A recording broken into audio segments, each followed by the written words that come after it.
সম্মানিত দর্শক, দিল্লিতে থাকা বাংলাদেশের সাবেক প্রধানমন্ত্রী এবং আওয়ামী লীগের সভানেত্রী শেখ হাসিনা তার কিছু বক্তব্য নিয়ে বাংলাদেশে বেশ তোলপাড় চলছে। তার বক্তব্যগুলো তার যারা পক্ষের লোক তাদের জন্য এটি একটি ম্যাগনা কার্টা। তার যে সমস্ত নেতা এবং কর্মী মাঠে, ময়দানে, পথে, ঘাটে প্রতিনিয়ত লাঞ্ছিত হচ্ছেন, অপমানিত হচ্ছেন, যারা পালিয়ে বেড়াচ্ছেন, অর্থে কষ্টে আছেন, মিল কলকারখানা বন্ধ হয়ে গেছে, বেঁচে থাকার কোনো অবলম্বনই পাচ্ছেন না। অনেকের পালিয়ে থাকতে থাকতে শির দাঁড়া মানে মেরুদণ্ড রীতিমতো বাঁকা হয়ে গেছে। এই মানুষগুলো একবার আসমানের দিকে তাকায়, আরেকবার দিল্লির দিকে কান পেতে থাকে যে কখন তাদের নেত্রী কি কথা বলবেন। এই সকল মানুষজনের কাছে শেখ হাসিনার বক্তব্য যে কোনো মোহনবাসীর মতো। এ সকল তার নেতাকর্মী যাদের সংখ্যা বাংলাদেশে অন অ্যাভারেজ ৬ কোটি ধরা হয়। এখন এই ৬ কোটি মানুষ, তাদের মধ্যে যদি আপনি বৃদ্ধ এবং শিশু বাদ দেন, অবধ নারী বাদ দেন, একেবারে অ্যাক্টিভ কর্মী কোনো অবস্থাতেই ৩ কোটির কম নয়। বিএনপি তো সমপরিমাণ কর্মী রয়েছে।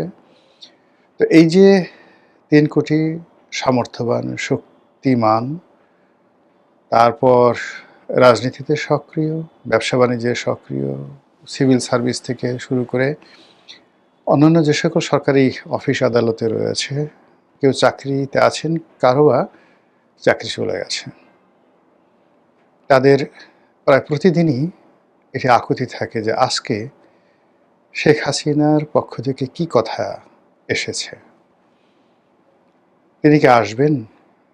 তিনি কি আবার সেই তাগত বা এবং তখ্ত মানে শক্তি এবং সিংহাসন এগুলো কি ফেরত পাবেন? আমরা কি আবার সেই সুসময় চলে যেতে পারবো? এই জিনিসগুলো নিজেরা আলোচনা করেন এবং তাদের সঙ্গে যদি কোনো বুদ্ধিমান লোকের দেখা হয়, জ্ঞানী লোকের দেখা হয়, একটু দার্শনিক প্রকৃতির লোকের দেখা হয়, তাহলে তারা প্রথমেই বলে এবং জিজ্ঞাসা করে যে, ভাই কতদিন?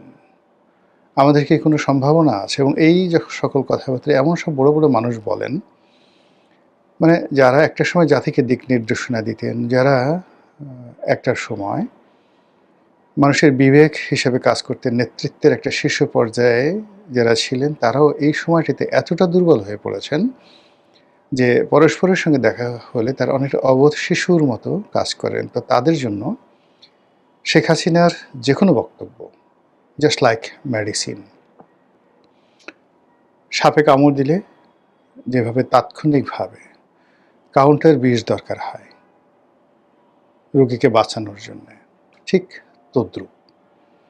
এখন শেখ হাসিনার সেটা তার প্রতিপক্ষের কাছে যত বিশ্রী হোক না কেন, তার নিজের দলের নেতৃকর্মী যারা আছেন তাদের কাছে তার যে কোনো বক্তব্য অমৃতের মতো। এই গেল একটি পার্ট। আর এটা শেখ হাসিনা জানেন। জানার কারণে অবিরতভাবে তিনি এই এক্সাইলে থেকে, অর্থাৎ দেশের বাইরে থেকে তিনি বলে যাচ্ছেন, কে কি মনে করলো, কে কি সমালোচনা করলো, কে কি আবেগ দেখালো, কে কি বিবেক দেখালো, ডাজ নট ম্যাটার। তার অনেক দুঃখ, তার অনেক কষ্ট।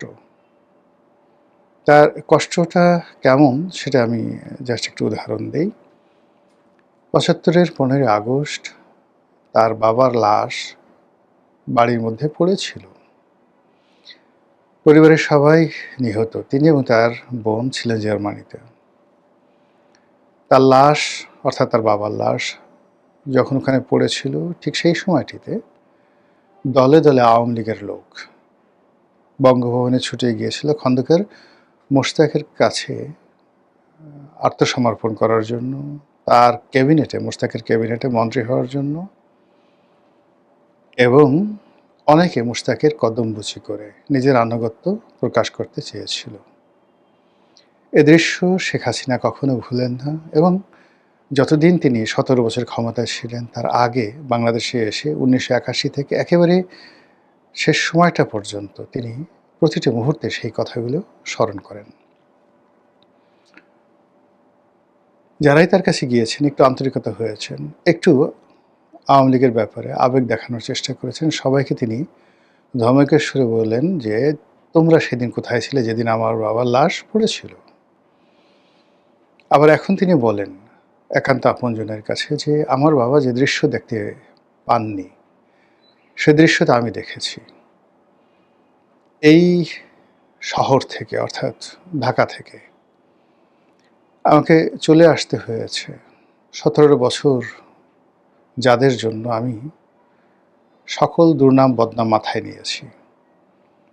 ১৭ বছর ধরে যত অভিযোগ আমার বিরুদ্ধে, সব তো এই দলের নেতাকর্মীর জন্য এবং দলের সাধারণ কর্মী সমর্থকের জন্য এবং অনেক ক্ষেত্রে জনগণের জন্য। তো আমার যে বিদায়, সেই বিদায় বেলায় তাদের ভূমিকা কী?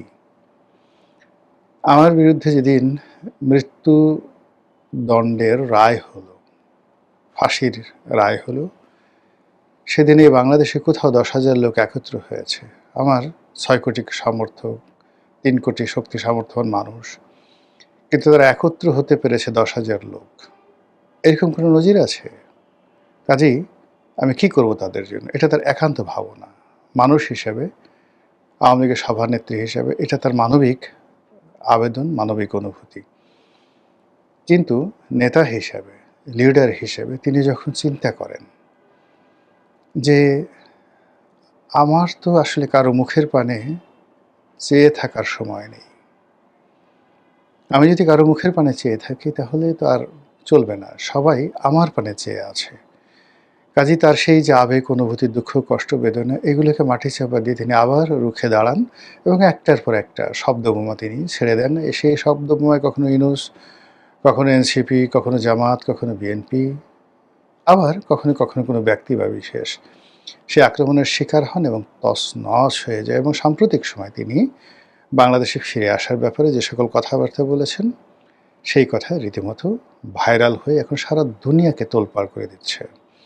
তিনি ভারতের শীর্ষস্থানীয় সংবাদ মাধ্যম এনডিটিভি, এই প্রতিষ্ঠানে একটি লিখিত বক্তব্য দিয়েছেন এবং লিখিতভাবে তিনি জানিয়েছেন যে ২০২৬ সনের মধ্যে তিনি বাংলাদেশে আসবেন। তিনি জানেন যে তার বিরুদ্ধে রায় আছে আদালতের, তাকে জেলে যেতে হবে, তাকে ফাঁসিতে চড়তে হতে পারে বা হবে। এই বাস্তবতা মেনে তিনি লিখিতভাবে জানিয়েছেন ২০২৬ সনে তিনি বাংলাদেশে ফিরবেন। এই যে তার দৃঢ়তা, এই যে তার ডিটারমিনেশন, এটা বিশ্বের শত শত প্রথম সারির গণমাধ্যম এনডিটিভির বরাতে বাংলাদেশ সহ শত শত সারা দুনিয়ার একেবারে প্রথম সারির পত্রিকা, সেটা রয়টার্স বলেন, মানে সংবাদ মাধ্যম, কিংবা ওয়াশিংটন পোস্ট বলেন, কিংবা টেলিগ্রাফ বলেন, সানডে টাইমস বলেন, প্রায় সব জায়গাতে এই নিউজ এসেছে। আর মধ্যপ্রাচ্যের সকল দেশে এই নিউজ এসেছে। আর এই কারণে কি হলো, বাংলাদেশের মধ্যে এক ধরনের চাঞ্চল্য দেখা দিয়েছে। তার পক্ষের লোকের মধ্যে চাঞ্চল্য দেখা দিয়েছে, তার বিপক্ষের লোকের মধ্যে চাঞ্চল্য দেখা দিয়েছে। বিশেষ করে সরকার অতীতের আওয়ামী লীগের মতোই প্রতিক্রিয়া দেখাচ্ছে যে, এই যে এনডিটিভিতে শেখ হাসিনা যে লিখিত বক্তব্য দিল, এটা আমাদের দেশের গণমাধ্যমগুলোর প্রচার করার কি দরকার ছিল? কিন্তু আমাদের দেশের মূলধারার গণমাধ্যম প্রায় সবাই এই খবর প্রকাশ করেছে, আর এতে সরকার বেজায় খেপেছে। তাদের বক্তব্য হলো যে, যেখানে তিনি শেখ হাসিনা আদালতের সাজাপ্রাপ্ত, তো কোনো সাজাপ্রাপ্ত আসামির বক্তব্য পত্রপত্রিকায় প্রকাশ করা যাবে না, এইরকম একটি আইন শেখ হাসিনার জামানাতে হয়েছিল। এরকম একটা, যাকে বলা হয় রেওয়াজ, শেখ হাসিনার জামানাতে চালু হয়েছিল। এবং ওই সময়টিতে তারেক রহমান সাহেবের কোনো কথা, বেগম খালেদা জিয়ার কোনো কথা পত্রপত্রিকায় ছাপানো যেত না, এই নিষেধাজ্ঞার কারণে। সরকার এই মুহূর্তে দেশের গণমাধ্যমকে খুব কড়া ভাষায় জানিয়ে দিচ্ছেন যে, সাজাপ্রাপ্ত আসামি শেখ হাসিনার কোনো বক্তব্য প্রচার করা যাবে না। কিন্তু সমস্যা হয়ে গেল এই যে ২০১৩, ২০১৪ কিংবা ২০২১-২২ ওই সময়টাতে বাংলাদেশের যে পরিস্থিতি এবং প্রেক্ষাপট ছিল, ওই সময়টাতে আওয়ামী লীগের যে তৎপরতা ছিল, তার চেয়ে এখন বাস্তবতা হলো আওয়ামী লীগের হাতে যে অ্যামুনেশন আছে, মানি, কৌশল, বুদ্ধি, প্রজ্ঞা, এবং সামাজিক মাধ্যমে তাদের এই মুহূর্তে যে রাজত্ব এবং দেশের রাজনীতির অঙ্গনের সবচেয়ে মেধাবী মানুষগুলো, সাংবাদিক, সাহিত্যিক, বুদ্ধিজীবী, কবি, অভিনেতা, অভিনেত্রী,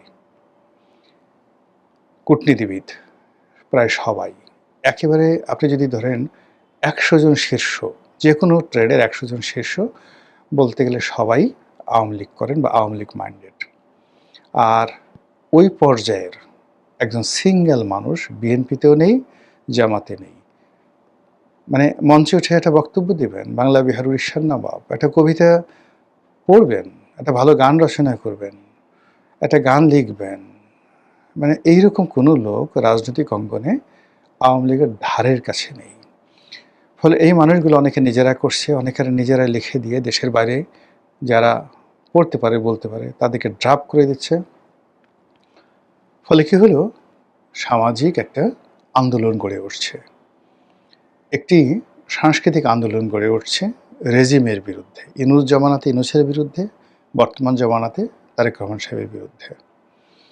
আর আরেকটি ন্যারেটিভ তৈরি হচ্ছে শেখ হাসিনার আগমন, শেখ হাসিনার শ্রেষ্ঠত্ব, আওয়ামী লীগের শ্রেষ্ঠত্ব, মুক্তিযুদ্ধ এর পক্ষে। আর বর্তমান জমানা, ইনুস জমানাতে কি কি সর্বনাশ হয়েছে, আহা বাংলাদেশ, মানে আহা বাংলাদেশ, এই আহা যে টানটা দিয়েছে, আহা বাংলাদেশ। এখন অমির রহমান পিয়ালকে আপনি যত রকম দুর্নাম করেন, বদনাম করেন, যা কিছু করেন না কেন, কিন্তু ওই যে লিখে দিয়েছে আহা বাংলাদেশ, বা শব্দ দিয়েছে, সুর দিয়েছে, কণ্ঠ দিয়েছে, ওটা তো আপনি ১০০০ বন্দুক দিয়ে, ১০০০ কামান দিয়ে, বাংলাদেশে যে সকল ক্ষেপণাস্ত্র রয়েছে সেই ক্ষেপণাস্ত্র দিয়েও আপনি একটা আহা, আহা বাংলাদেশ, এই আহা বাংলাদেশের কাউন্টার একটা ন্যারেটিভ তৈরি করা যাচ্ছে না। আর এরকম পরিস্থিতি যখন হয় তখন মানুষ মুখ চেপে ধরে। মানুষ যখন ধর্ষণ করতে যায়, চিৎকার করে ধর্ষিতা, মানুষ মুখ চেপে ধরে। বলাৎকার করতে চায় শিশু, চিৎকার করে, মানুষ মুখ চেপে ধরে। এই যে আদিম মুখ চেপে ধরার যে প্রবৃত্তি, এটি হলো মানুষ জোর করতে চায়, জোর করে ভোগ করতে চায়। কিন্তু যেখানে প্রেম থাকে, প্রণয় থাকে, সেখানে যে কোনো মিলনের যে আনন্দ, সেই আনন্দের যে শব্দ, এটি সমাজে একটা কাব্য তৈরি করে, কাব্যিক ঢং তৈরি করে ফেলে। এখন সরকার যে অবস্থা হয়ে গেছে সেটা হলো, সে আর শেখ হাসিনার কোনো শব্দকে মোকাবেলা করতে পারছে না। শেখ হাসিনার জন্য যে আকুতি তৈরি করা হচ্ছে আওয়ামী লীগের পক্ষ থেকে, সেটা মোকাবেলা করতে পারছে না। ফলে কী হলো, তার শব্দ নিয়ন্ত্রণ করতে হবে, তার জবান নিয়ন্ত্রণ করতে হবে, তার যে ন্যারেটিভগুলো রয়েছে সেই ন্যারেটিভগুলো আমাদের ক্ষুদ্র পরিসরে বন্ধ রাখতে হবে। এবং এটা যে বর্তমান টেকনোলজির যুগে কতটা অসম্ভব এবং কতটা বুমেরাং, মানে যা করে তার উল্টো হয়ে যায়, এটি সরকারের যারা কর্তা ব্যক্তি তারা অনেকেই জানেন, কিন্তু অনেকে বোঝার চেষ্টা করেন না। ছেলে মরে গেছে, কবর দেয়া হয়েছে, কিন্তু পিতামাতার মন মানে না। তদ্রূপ সরকারের অনেকগুলো বিষয় রয়েছে, সরকারের কর্তা ব্যক্তিরা খুব ভালো করে জানেন, কিন্তু মন মানে না। মনে হয় যেন এই কাজটা করলে বোধহয় একটু থামানো যাবে, এই কাজটা করলে বোধহয় থামানো যাবে। তো এইভাবে চলছে। আর এর মধ্যে শেখ হাসিনা তার যে ভয়ঙ্কর কথাগুলো, বক্তব্যগুলো বাংলাদেশের আনাচে কানাচে, টেকনাফ থেকে তেঁতুলিয়া পর্যন্ত পৌঁছে দিচ্ছে। দেখা যাক কোন পক্ষের হার হয় আর কোন পক্ষের জিত হয়।